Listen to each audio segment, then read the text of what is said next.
এখন মানুষ যতগুলো কারণে মুসলিম হয় তার মধ্যে আরেকটা কারণ হলো আমার নবীজি সাল্লাল্লাহু আলাইহি ওয়াসাল্লামের বায়োডাটা, বায়োগ্রাফি, চরিত্র, এগুলো দেখে মানুষ মুসলমান হয়ে যাচ্ছে। সুবহানাল্লাহ বললেন না? নবীজির চরিত্র দেখে মুসলমান হয়। এই লস অ্যাঞ্জেলসে কয়েকদিন আগে একজন প্রযোজক, প্রডিউসার, তিনি মুসলিম হয়েছে। লস অ্যাঞ্জেলস মানে পৃথিবীর সবচেয়ে ধনী ধনী মানুষ যেখানে থাকে, কিছুদিন আগুনে ফুটলো না সেই লস অ্যাঞ্জেলসে, ওখানে থাকতো উনি। প্রযোজক, ব্যস্ত মানুষ, উনি মুসলিম হওয়ার পরে বলছেন আমি একটা কারণে মুসলিম হয়েছি, কেউ আমার সমালোচনা করতে পারবে না, কেউ আমার সমালোচনা করতে পারবে না, একটা কারণে মুসলিম হয়েছি, সেটা হলো এই যে আমি মুসলিম হওয়ার আগে আমি মুসলমানদের নবীর চরিত্র নিয়ে আমি গুগলে ট্রান্সলেট করে করে তার জীবনী পড়েছি, তার সিরাত পড়েছি। কিন্তু সিরাত পড়ে আমার কাছে মনে হয়েছে পৃথিবীতে, আমি চ্যালেঞ্জ করলাম, পৃথিবীতে তার মতো উত্তম চরিত্রের মানুষ, তার মতো এত ক্রিস্টাল ক্লিয়ার চরিত্রের মানুষ আসমানের নিচে জমিনের উপরে দ্বিতীয়টা কেউ হতে পারে না। চ্যালেঞ্জ করলাম, যদি কেউ হতে পারে আমার কাছে নিয়ে আসো, আমি তার ধর্ম গ্রহণ করব। কেউ তার চ্যালেঞ্জের মোকাবেলা করে নাই, কারণ জানে নবীর সম্বন্ধে সব কিছু বলা যায়, তার চরিত্র নিয়ে কোনো কথা বলা যায় না। কথা কম ঠিক কি না? আপনাকে যদি বলি ভাই আপনার নাম বলেন তো দেখি, আপনি বলতে পারবেন। যদি বলি ভাই আপনার নাম, বাবার নাম বলেন, তাও পারবেন। যদি বলি আপনার দাদার নাম বলেন, তাও পারবেন। যদি বলি ভাই আপনার দাদার বাবার নাম বলেন, অনেক মানুষ বলবেন হুজুর মনে নাই। আর যদি বলি দাদার দাদার নাম বলেন, অধিকাংশ মানুষ বলবেন যে হুজুর মনে নাই। যদি বলি দাদার দাদার দাদার নাম বলেন, তাহলে 100% মানুষ বলেন হুজুর জানি না। ঠিক না ঠিক? কিন্তু আপনি যদি বলেন হুজুর নবীজির বাবার নাম কি, আপনি পাবেন। দাদার নাম কি, পাবেন। তার দাদার নাম কি, পাবেন। যদি বলেন হুজুর আদম নবী পর্যন্ত প্রত্যেকটা পূর্বপুরুষের নাম বলেন তো দেখি, তাও সিরাতে খাতামুল আম্বিয়ার মধ্যে আপনি খুঁজে পাবেন। জোরে কোন সুবহানাল্লাহ। বলুন হুজুর মিথ্যা কথা বলছেন, তাহলে আপনি একটু শোনান, আমি শোনাই আপনাদেরকে। আমার নবী মুহাম্মদুর রাসূলুল্লাহ সাল্লাল্লাহু আলাইহি ওয়াসাল্লাম, মুহাম্মদ সাল্লাল্লাহু আলাইহি ওয়াসাল্লামের পিতা আব্দুল্লাহ, আব্দুল্লাহর পিতা আব্দুল মুত্তালিব, আব্দুল মুত্তালিবের পিতা হাশিম, হাশিমের পিতা আব্দে মানাফ, আব্দে মানাফের পিতা কুসাই, কুসাইয়ের পিতা কিলাব, কিলাবের পিতা মুররা, মুররার পিতা কাব, কাবের পিতা লুয়াই, লুয়াইয়ের পিতা গালিব, গালিবের পিতা ফেহর, ফেহরের পিতা মালিক, মালিকের পিতা নাদার, আর নাদারের পিতা কিনানা, কিনানার পিতা খুজাইমা, খুজাইমার পিতা মুদ্রিকা, মুদ্রিকার পিতা ইলিয়াস, ইলিয়াসের পিতা মুদর, মুদরের পিতা নিজার, নিজারের পিতা মাআদ, মাআদের পিতা আদনান, আদনানের পিতা আওয়াদ, আওয়াদের পিতা হামাইসা, হামাইসার পিতা সালামান, সালামানের পিতা আউস, আউসের পিতা বাউস, বাউসের পিতা কমওয়াল, কমওয়ালের পিতা উবাই, উবাইয়ের পিতা আওয়াম, আওয়ামের পিতা নাশিদ, নাশিদের পিতা হিজা, হিজার পিতা বালদাস, বালদাসের পিতা ইদলাফ, ইদলাফের পিতা তাবিখ, তাবিখের পিতা জাহিম, জাহিমের পিতা নাহিস, নাহিসের পিতা মাখি, মাখির পিতা আইফি, আইফির পিতা আবকার, আবকারের পিতা উবাইদ, উবাইদের পিতা দাহা, আর দাহার পিতা হামদান, হামদানের পিতা সানবার, সানবারের পিতা ইয়াসরাবি, ইয়াসরাবির পিতা ইহজিন, ইহজিনের পিতা ইলহান, ইলহানের পিতা ইয়ারাউহা, ইয়ারাউহার পিতা আইসি, আইসির পিতা জিশান, জিশানের পিতা আইসার, আইসারের পিতা আফনাদ, আফনাদের পিতা আইহাম, আইহামের পিতা মুকাসির, মুকাসির পিতা নাহিস, নাহিসের পিতা জারি, জারির পিতা সামি, সামির পিতা মাজি, মাজির পিতা ইওয়াদ, ইওয়াদের পিতা ইরাম, ইরামের পিতা হিদার, হিদারের পিতা হযরত ইসমাঈল আলাইহিস সালাতু ওয়াস সালাম, ইসমাঈল আলাইহিস সালাতু ওয়াস সালামের পিতা হযরত ইব্রাহিম আলাইহিস সালাতু ওয়াস সালাম, ইব্রাহিম আলাইহিস সালাতু ওয়াস সালামের পিতা আযর, আযরের পিতা নাহুর, নাহুরের পিতা সারুজ, সারুজের পিতা রাউ, রাউর পিতা ফাহিজ, ফাহিজের পিতা আবির, আবিরের পিতা আফরাহশাদ, আফরাহশাদের পিতা শাম, শামের পিতা হযরত নূহ আলাইহিস সালাতু ওয়াস সালাম, নূহ আলাইহিস সালাতু ওয়াস সালামের পিতা লামিক, লামিকের পিতা মাতুসালিক, মাতুসালিকের পিতা হযরত ইদ্রিস আলাইহিস সালাতু ওয়াস সালাম, ইদ্রিস আলাইহিস সালাতু ওয়াস সালামের পিতা ইয়ারিদ, ইয়ারিদের পিতা মালহালিল, মালহালিলের পিতা কিনান, কিনানের পিতা আনাস, আনাসের পিতা হযরত শীশ আলাইহিস সালাতু ওয়াস সালাম, শীশ আলাইহিস সালাতু ওয়াস সালামের পিতা হযরত আদম আলাইহিস সালাতু ওয়াস সালাম। জোরে বলুন আল্লাহু আকবার। আমার নবীর চরিত্র সম্পর্কে যেন কোন রকম কেউ কোনো কালেমা লেপন না করতে পারে, এজন্য আজও আমার আল্লাহ সিরাতে খাতামুল আম্বিয়ার মধ্যে তার থেকে বাবার নাম থেকে শুরু করে নিয়ে আদম নবী পর্যন্ত প্রত্যেকটা ব্যক্তির নামও আল্লাহ পাক লিপিবদ্ধ করে রেখে দিয়েছেন। জোরে বলুন সুবহানাল্লাহ। উনি বলছে এই নবীর থেকে উত্তম চরিত্র কোনো ব্যক্তি আমাকে দেখাও, আমি তার ধর্ম গ্রহণ করব।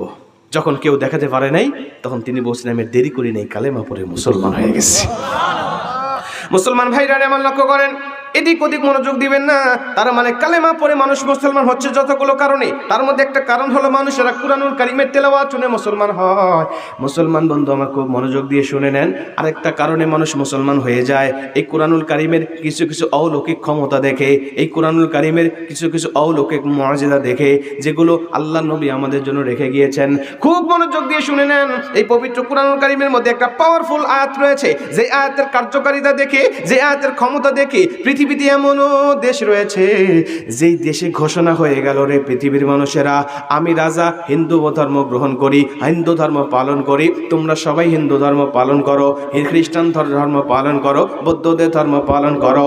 কিন্তু আমার কাছে কুরআনুল কারীমের এই মুআজিজা দেখার পরে, কুরআনুল কারীমের এই আয়াতের পাওয়ার দেখার পরে আমার কাছে মনে হয়েছে পৃথিবীতে সত্য ধর্ম আছে।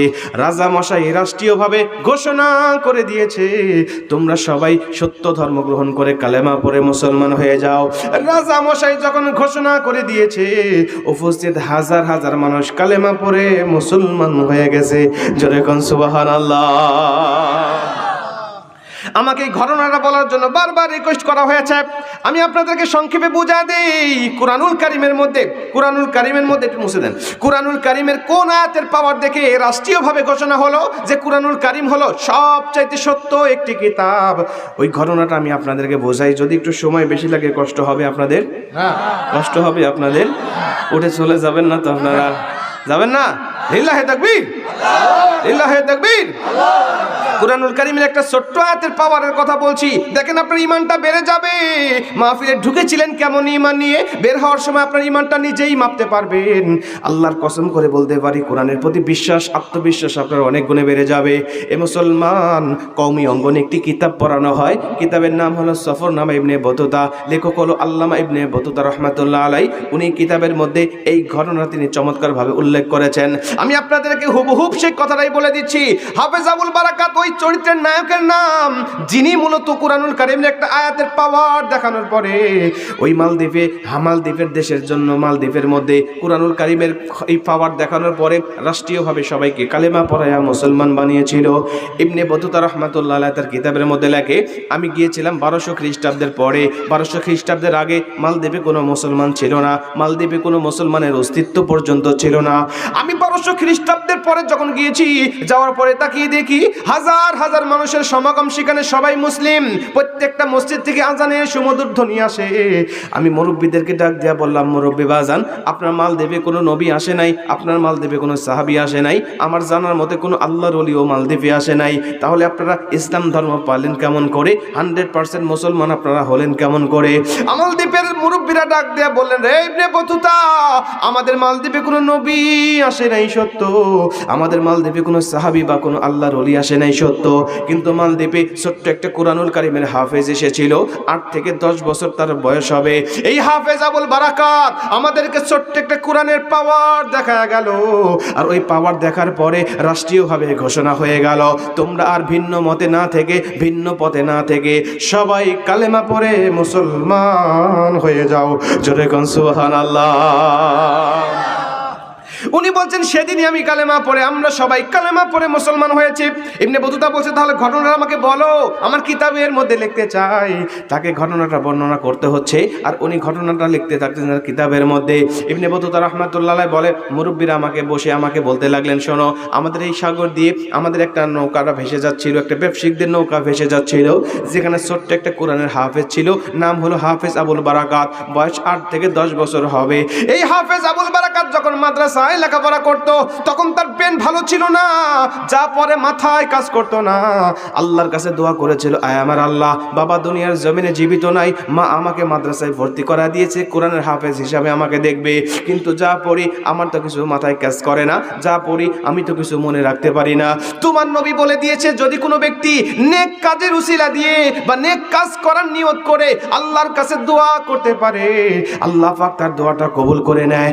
আল্লাহ, আমি তোমার কাছে আমি দোয়া করছি, যদি আমি কোরআনের হাফেজ হয়ে যাই, যেদিন আমাকে হুজুররা হাফেজ বানিয়ে মাথায় পাগড়ি পরা দিবে, ওদিন আমি নেক কাজের নিয়ত করলাম, আমি নিজে পায়ে হেঁটে হেঁটে মক্কাতুল মুআজ্জামায় হজ করার জন্য রওনা হব।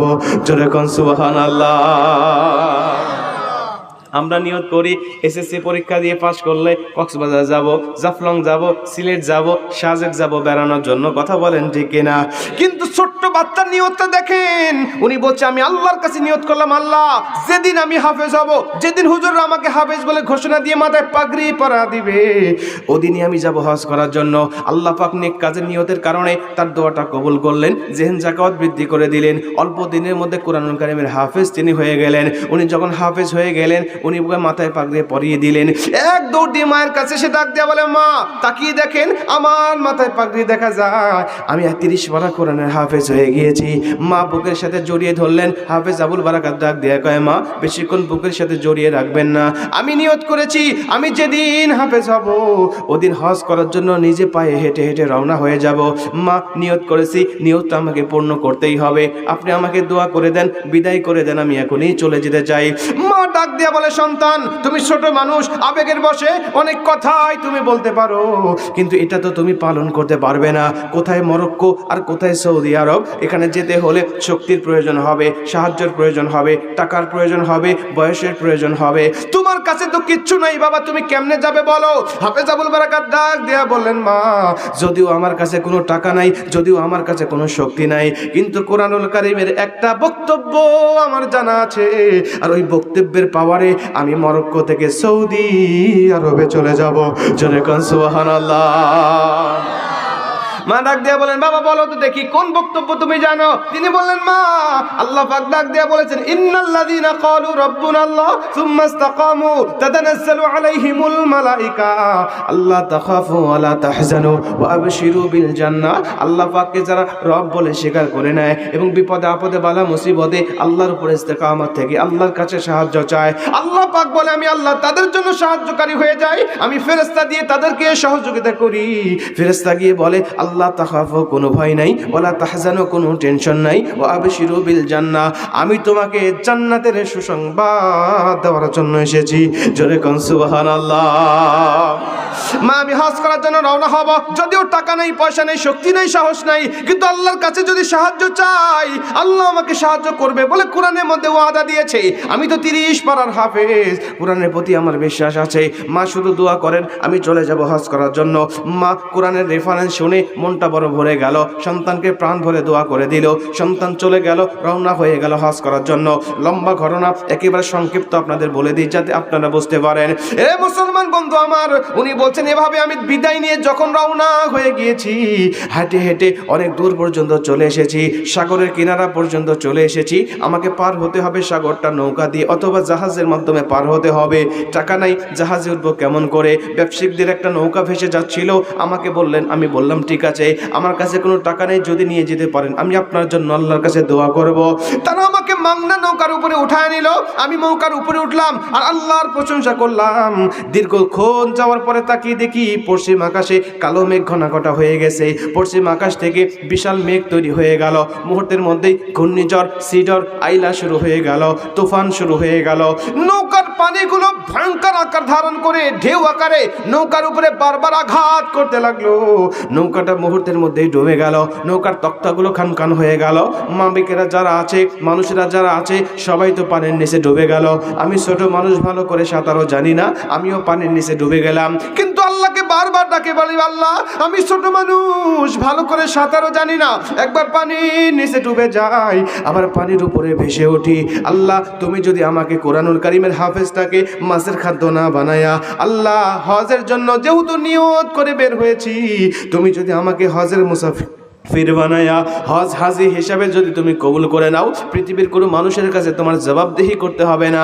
আল্লাহ তুমি যেহেতু আমার দোয়া কবুল করে অল্প দিনে হাফেজ বানায়া মক্কার মুসাফির হিসাবে কবুল করে নিয়েছো, এখনো তোমার কাছে আমি দোয়া করছি, তুমি আমাকে এই মালা মুসিবতের মধ্য থেকে হায়াতটা বৃদ্ধি করে দিয়ে হজ করার তৌফিক দান করো।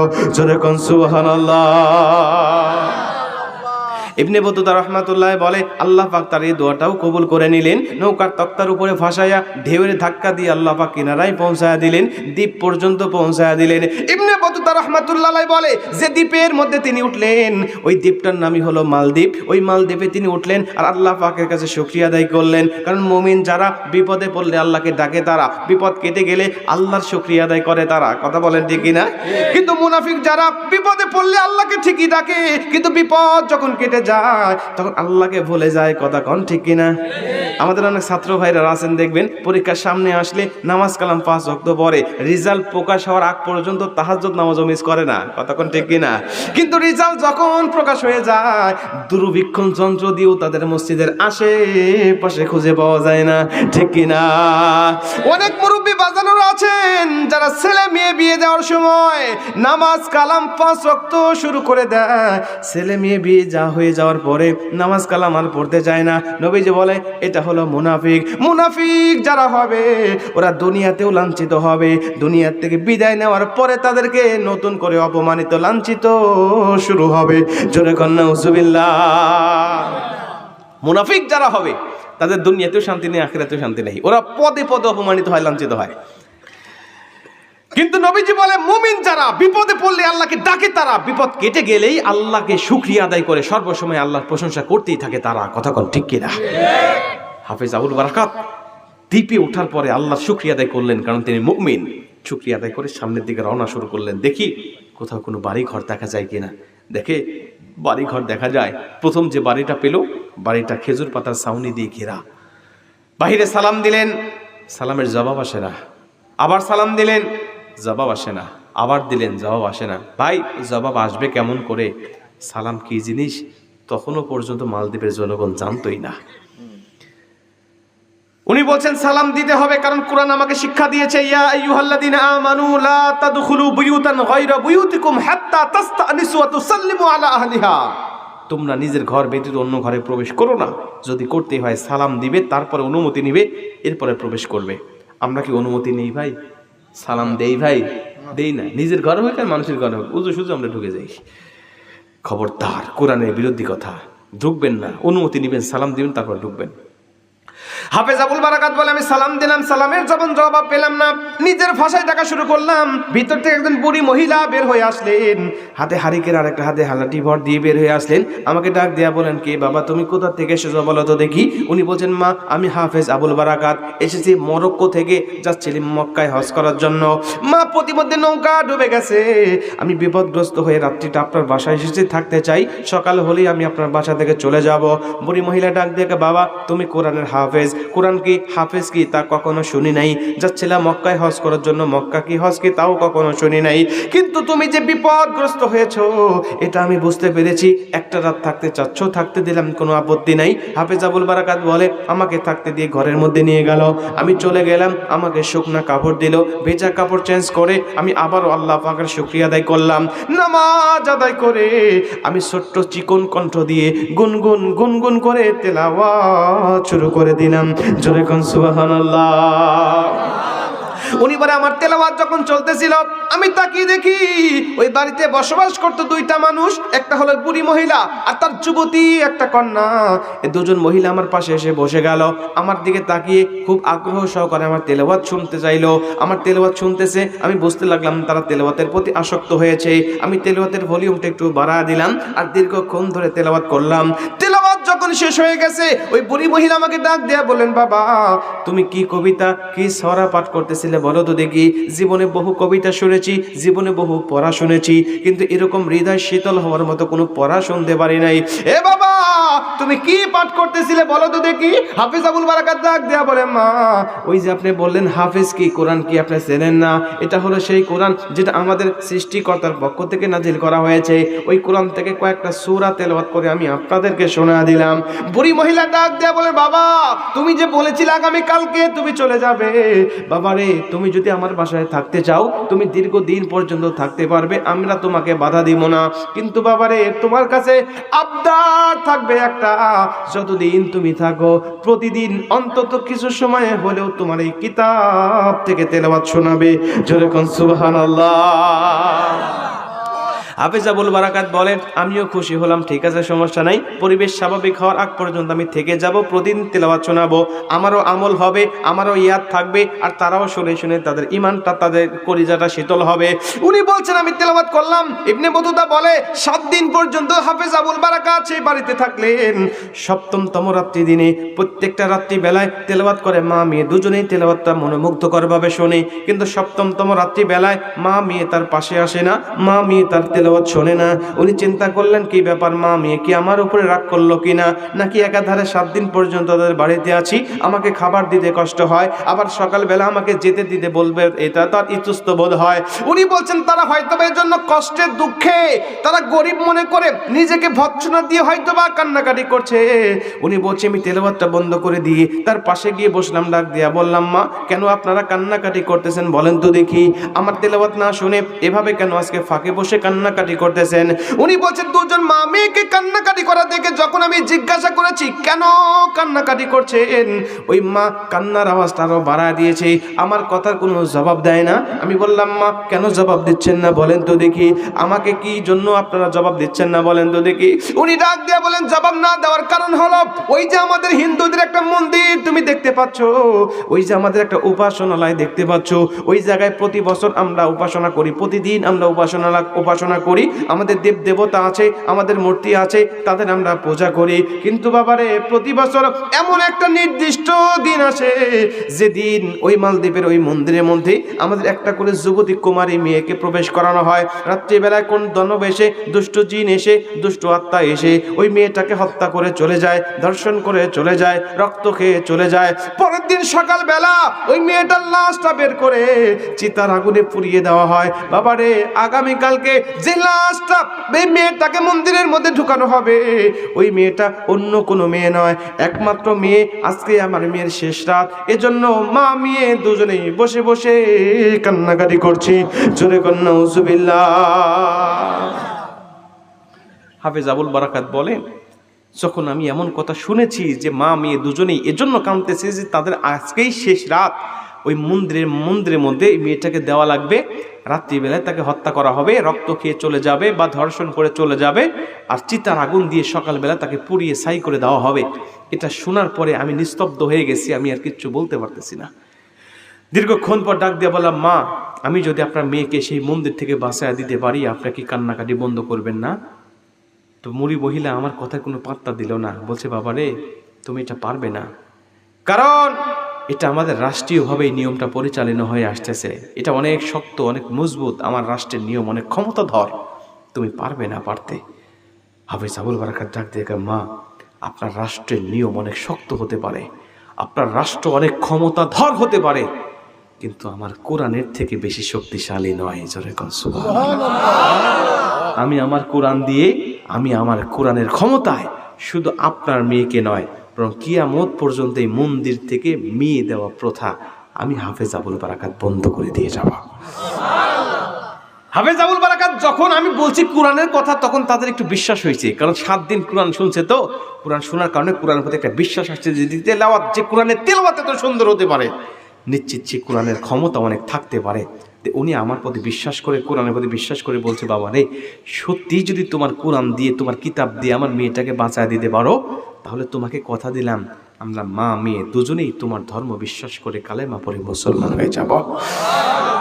হাফেজ আবুল বারাকাত বলে, তখন আমি আসমানের দিকে তাকিয়ে আল্লাহর শুকরিয়া আদায় করে বললাম, আল্লাহ এই জন্যই তুমি আমাকে সরাসরি হজে না নিয়ে আমার নৌকাটা ডুবায় দিয়ে মনে হয় এখানে নিয়ে আসছো, এখান থেকে আমাকে কিছু কোরআনের ইসলামের খেদমত তুমি করায় নিবে।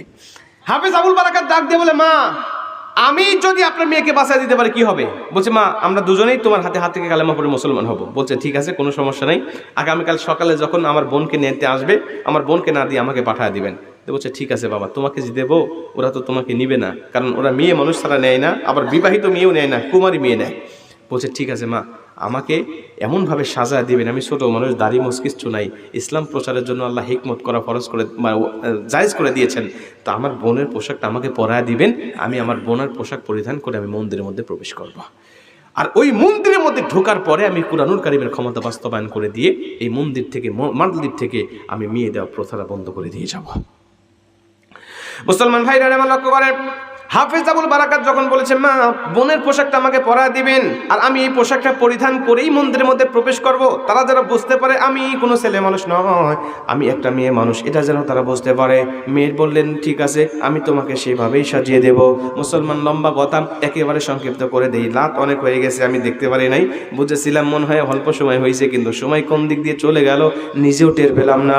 খুব মনোযোগ দিয়ে শুনে নেন, উনি বলছেন, আমি চলে গেছি মন্দিরের মধ্যে, সেখানে যাওয়ার পরে তাকিয়ে দেখি মন্দিরের মধ্যে শত শত মূর্তি দেখা যায়। আমি চিন্তা করলাম আমাকে নামাজ পড়তে হবে কমপক্ষে 5 ওয়াক্ত, জোহর, আসর, মাগরিব, এশা এবং পরের দিন ফজরের নামাজ। কিন্তু যে ঘরে দেবতা থাকে, যে ঘরে ছবি মূর্তি থাকে, ওই ঘরে নামাজ পড়লে নামাজ কবুল হয় না। নবীজি বলছে যে ঘরে ছবি মূর্তি থাকে ওই ঘরে রহমতের ফেরেশতা প্রবেশ করে না। আর রহমতের ফেরেশতা যদি প্রবেশ না করে তাহলে তোমাকে নেকির পাল্লা কে ভারী করবে, নেকিটা তোমার কে লিখতে যাবে? আল্লাহ না করুক ওই ঘরে যদি তোমার মৃত্যু হয়ে যায়, মরণের সময় গজবের ফেরেশতা শুধু তোমার পাশে থাকবে, রহমতের ফেরেশতা পাশে থাকবে না। আর রহমতের ফেরেশতা যদি তোমার পাশে না থাকে, তুমি মরণের সময় বেঈমান হয়ে মরার সম্ভাবনা থাকবে। জোরে কর নাউজুবিল্লাহ। আজকে বাড়ি থেকে যাওয়ার পরে দেখবেন কার ঘরে ছবি মূর্তি টানানো আছে। আজকে যাওয়ার পরে প্রথম কাজ হবে ছবি মূর্তিগুলো আপনি ভেঙে ফেলবেন বা খুলে রাখবেন। খুব বেশি প্রয়োজনীয় হলে এমন ভাবে রেখে দিবেন যেন দৃশ্যমান না হয়ে যায়। মুসলমান হাফেজ আবুল বারাকাত বলে আমি কি করব এখন বুঝতে পারলাম না। আবার চিন্তা করলাম মূর্তিগুলো ভেঙে দেবো কিনা, কিন্তু ইসলাম তো হিন্দুদের মূর্তি ভাঙার কথা বলে না, বলে এটাকে সেভ করে রাখতে হবে, কারণ মূর্তিটা হলো তাদের একটা প্রভু, তাদের দেবতা। তুমি যদি তাদের দেবতাকে গালি দাও তারা তোমার রবকে গালি দিবে, এজন্য তুমি তাদেরকে গালি দিও না। আর আমাকে ভাঙার কথা তো ইসলাম নিরুৎসাহিত করে। উনি বলছে চিন্তা করলাম তাহলে কি করা যায়। চিন্তা করতে করতে মনে করলাম আমি তো যে কোরআনের বাস্তবায়ন খেলা দেখাইতে যাচ্ছি, এটা যদি বাস্তবায়ন হয়ে যায় এটা তো আর মন্দির থাকবে না, এটা ভেঙ্গে মসজিদ তৈরি হবে ইনশাআল্লাহ। জোরে কোন সুবহানাল্লাহ। উনি বলছে এটা মনে করে ভাঙতে ভাঙতে সব ভেঙে দিয়েছি। ভাঙার পরে আমি তাকিয়ে দেখি মন্দিরের মধ্যে জোহর, আসর, মাগরিব, এশা 5-4 ওয়াক্ত নামাজ আমি শেষ করেছি। এশারের নামাজের পরে আমি গুনগুন করে কোরআনে তেলাওয়াত করতেছি আর আল্লাহ পাকের কাছে ইস্তেখারা করছি। আল্লাহকে ডাক দেয়া বললাম মালিক, আমি ছোট মানুষ যাচ্ছিলাম মক্কায় হজ করার জন্য। আল্লাহ প্রতিমধ্যে নৌকা ডুবে গিয়ে এই মালদ্বীপের মধ্যে এসেছি। আল্লাহ কি দিয়ে কি বলে নিয়ত করে মন্দিরের মধ্যে প্রবেশ করেছি, কিন্তু আল্লাহ যে দুষ্ট জিন প্রতিটা বছর একটা করে মেয়ের জীবন ধ্বংস করে চলে যায়, একটা করে মেয়ের জীবন নষ্ট করে চলে যায়। আল্লাহ আমি নিয়ত করেছি কুরআনুল কারীমের আয়াত দিয়ে সেই জিনটাকে আমি শেষ করে দিব, তাহলে সে এই মালদ্বীপের কোনো মেয়ের জীবন নষ্ট করতে পারবে না, আর এই মালদ্বীপের কোনো জানমালেরও ক্ষয়ক্ষতি হবে না। আল্লাহ কিভাবে করতে পারি তুমি আমাকে সিদ্ধান্ত জানায় দাও। আল্লাহ পাকের কাছে ইস্তেখারা করে পরামর্শ চাইলে আল্লাহ পাক তাকে পরামর্শ দেয়। এটা কি জানেন আপনারা? ইস্তেখারা করে আল্লাহর কাছে পরামর্শ চাইলে আল্লাহ পাক পরামর্শ দেয়, বান্দাকে সঠিক পরামর্শ দেয়। আমরা মুসলমান অনেকে ইস্তেখারা কি এটা কিন্তু জানি না। কিন্তু আপনি যদি বন্ধুর কাছে পরামর্শ চান, আপনার বন্ধু আপনাকে ভুল পরামর্শ দিতে পারে। বন্ধুর পরামর্শ নিয়ে ব্যবসা করবেন, ব্যবসায় 4 কোণে 4টা লাল বাতি জ্বলবে। কিন্তু আল্লাহর কাছ থেকে পরামর্শ নিয়ে যদি ব্যবসা শুরু করতে পারেন, আল্লাহ পাক আপনাকে সফলতা দান করবে। জোরে কোন সুবহানাল্লাহ। আল্লাহ পাকের কাছে পরামর্শ পাওয়ার প্রধান কারণ হলো ইস্তেখারা, মাধ্যম হলো ইস্তেখারা। এই ইস্তেখারা করে আল্লাহর পরামর্শ পাওয়া যায়। হাফেজ আবুল বারাকাত আল্লাহর কাছে পরামর্শ করলেন, আল্লাহ কিভাবে আমি তার মোকাবেলা করব, আল্লাহ আপনি আমাকে জানায় দেন। লম্বা কথা, আল্লাহ পাক তাকে মন্তরের মধ্যে সিদ্ধান্ত জানায় দিল। হাফেজ আবুল বারাকাত পবিত্র কুরআনুল কারীমের মধ্যে আমি আল্লাহ এমন একটি পাওয়ারফুল আয়াত রেখে দিয়েছি, যেটা পবিত্র কুরআন সূরাতুল বাকারার 255 নম্বর আয়াত, আয়াতুল কুরসি। যে আয়াতটাকে বলা হয় এই আয়াতুল কুরসিটা তুমি পাঠ করবে, পায়ের তল থেকে এক মুষ্টি বালি নিবে, ওদিকে তুমি নিক্ষেপ করবে। আগুনের কয়লা পানিতে ছেড়ে দিলে যেমন নিস্তেজ হয়ে যায়, আমি আল্লাহ রব্বুল আলামিন এই আয়াতুল কুরসির উসিলা করে ওই জিনটাকে দুনিয়া থেকে ঠিক সেভাবে নিমিষ করে দিব। জোরে কোন সুবহানাল্লাহ। মুসলমান বন্ধু আমার, যে কথা সেই কাজ। তিনি বলেন আমার অপারেশন আমি সাকসেসফুল হওয়ার পরে আমি যখন ফজরের নামাজ পড়ে ঘুমিয়ে গেছি, আমি দেখি আমাকে ভিতর থেকে পিছন থেকে সেই আনসার বাহিনীরা, ওই প্রশাসনের লোকেরা যারা আমাকে মন্দিরের মধ্যে রেখে গিয়েছিল, তারা আমাকে ডাকতেছে। আমি ঘুম থেকে জাগ্রত হয়ে গেলাম। আমাকে বলতেছে তুমি কিভাবে আসলে মন্দিরের মধ্যে? গতকালকে যে মেয়েটাকে রেখে গেলাম সেই মেয়েটা কোথায়? তাকে তুমি বের করে দাও। আর তুমি কেমনে এসেছো বলো তো দেখি। আমি বললাম দেখেন গতকালকে যাকে রেখে গিয়েছিলেন সেটাই হলো আমি। আমি কোনো মেয়ে মানুষ নয়, মেয়ের পোশাক পরিধান করেছিলাম। ওই যে দেখেন পোশাকটা খুলে রেখেছি, ভিতরে আমার পাঞ্জাবি পাজামা ছিল সেটাই পরিধান করে রয়েছি। তবে আপনারা সুসংবাদ নেন, আপনারা যে প্রতি বছর একটা করে মেয়ের জীবন নষ্ট করেন এই মালদ্বীপের মধ্যে দিয়া, এই মন্দিরের মধ্যে দিয়া, সুসংবাদ নেন, আপনারা খুশি হন। আগামী বছর থেকে আর কোনো মেয়ে দেওয়া লাগবে না, আপনাদের জানমালের আর কোনো ক্ষয়ক্ষতি হবে না, আপনাদের মন্দির আপনাদের মালদ্বীপ 100% নিরাপদ হয়ে গেল। জোরে কোন সুবহানাল্লাহ। উনি বলে আমার কথা তারা বিশ্বাস করলেন না, আমাকে নিয়ে গেলেন রাজার দরবারে। রাজা মশাই আমার সব কথা শুনলেন আর আমাকে পরিশেষে ডাক দিয়া বললেন, রে হাফেজ আবুল বারাকাত, তুমি যদি তোমার দাবিতে সত্যবাদী হও তোমাকে পুরস্কৃত করা হবে, যদি মিথ্যাবাদী হও তোমাকে ফাঁসির কাস্টে ঝুলিয়ে হত্যা করা হবে। তুমি প্রমাণ করো যে তুমি তোমার দাবিতে সত্যবাদী কিনা। হাফেজ আবুল বারাকাত বলেন, আমাকে কিভাবে প্রমাণ করতে হবে আমাকে বলেন। রাজা মশাই ডাক দেয়া বলেন, হাফেজ আবুল বারাকাত, আগামী 1 বছর পর্যন্ত এই মালদ্বীপেই তোমাকে থাকতে হবে। যেহেতু আমরা কোনো বছর মেয়ে না দিলে 1 বছরে মালদ্বীপের অনেক জানমালের ক্ষয়ক্ষতি হয়, আমরা দেখব জানমালের কোনো ক্ষয়ক্ষতি হয় কিনা। দ্বিতীয় নম্বরে, আগামী বছর যখন এই দিনটা আসবে তখন আমরা একটা যুবতী মেয়েটাকে মন্দিরের মধ্যে প্রবেশ করাবো, দেখবো সে জীবিত অবস্থায় বের হতে পারে কিনা। যদি জীবিত অবস্থায় বের হতে পারে তাহলে বুঝবো সত্যি তুমি সেই দুষ্ট জিন বা দুষ্ট আত্মাকে তুমি হত্যা করে ফেলে দিয়েছো, তোমাকে আমরা পুরস্কৃত করব। আর যদি না হয়, মেয়েটা যদি মৃত্যু বরণ করতে পারে, সেও যদি হত্যা হয়ে যায়, বুঝবো তুমি সল চাতুরীর আশ্রয় নিয়েছো, তোমাকেও ফাঁসির কাস্টে ঝুলিয়ে হত্যা করা হবে। হাফেজ আবুল বারাকাত ওই সময় ডাক দিয়ে বলেন, রাজা মশাই, আমি আপনার সব দাবিতে মেনে নিতে রাজি আছি, সব শর্ত পূরণ করতে রাজি আছি, তবে আমার একটা শর্ত আছে। আমি কিন্তু আপনার মালদ্বীপে আসার জন্য আমার বাড়ি থেকে রওনা হয়েছিলাম না, আমি যাচ্ছিলাম হজ করার জন্য মক্কাতুল মুআজ্জামায়। আমার হজের মৌসুম চলছে এখন, আমার হজটা নির্দিষ্ট দিনে করতে হয়, নির্দিষ্ট সময়ে করতে হয়, নির্দিষ্ট জায়গায় করতে হয়, নির্দিষ্ট ইবাদতের মাধ্যমে করতে হয়। অতএব হজের মৌসুম চলে গেলে আমি আর হজ করতে পারবো না, আমাকে অনুমতি দেন, আমি হজ করে আবার মালদ্বীপের জমিনে চলে আসবো। হাফেজ আবুল বারাকাত যখন বলেছে হজ করার জন্য অনুমতি চাই, ওই রাজা ডাক দিয়া কয়, তোমাকে হজ করার জন্য যদি অনুমতি দিই, তুমি তো ওই মক্কা থেকে আমার মালদ্বীপে আর আসবে না, আমরা কিভাবে বুঝবো তুমি তোমার দাবিতে সত্যবাদী কিনা। হাফেজ আবুল বারাকাত বলে, তাহলে তো আমাকে হজ করতেই হবে, না করলেও তো হবে না। রাজা মশাই ডাক দিয়া কয়, তুমি হজ করবে, আমিও বাধা দিব না, তবে তুমি একা একা যেতে পারবে না, আমি রাষ্ট্রীয় মেহমান বানায়া, রাষ্ট্রীয় লোক সাথে দিয়া তোমাকে রাষ্ট্রীয় মর্যাদায় হজ করায়া আবারও আমার মালদ্বীপে নিয়ে আসবো। জোরে কোন সুবহানাল্লাহ, আল্লাহু আকবার বলে। ইন্নাল্লাযীনা ক্বালু রাব্বুনা আল্লাহু সুম্মা ইসতাকামু তাতানাজ্জালু আলাইহিমুল মালায়েকা। আল্লাহর কাছে দোয়া করবেন, আল্লাহর কাছে চেষ্টা করবেন, আল্লাহকে রব বলে স্বীকার করবেন, তার উপরে ইস্তেকামত থাকবেন। কোন দিক দিয়ে আল্লাহ আপনাকে সাহায্য করবে, সহযোগিতা করবে, আপনি নিজেও চিন্তাও করতে পারবেন না। কোন দিক দিয়ে আপনার প্রশংসা, কোন দিক দিয়ে আপনার দরজা খুলে গেছে, আপনি নিজেও টের পাবেন না। হাফেজ আবুল বারাকাত হজ করে চলে আসলেন। হজ করে চলে আসার পরে তিনি বলছেন, রাজা মশাই, আমার মা মরক্কো একা একা আছে, আমার বাবা দুনিয়ার জমিনে জীবিত নাই, সব হাজিরা যখন দেশে ফেরত যাবে আমার মা আমার জন্য পথ চেয়ে থাকবে, যখন দেখবে আমি যাই নাই আমার মা স্ট্রোক করে দুনিয়ার থেকে বিদায় নিয়ে চলে যাবে, আমার মাকে নিয়ে আসেন, আমরা মা ছেলে দুজনেই 1 বছর আপনার মালদ্বীপে থাকবো।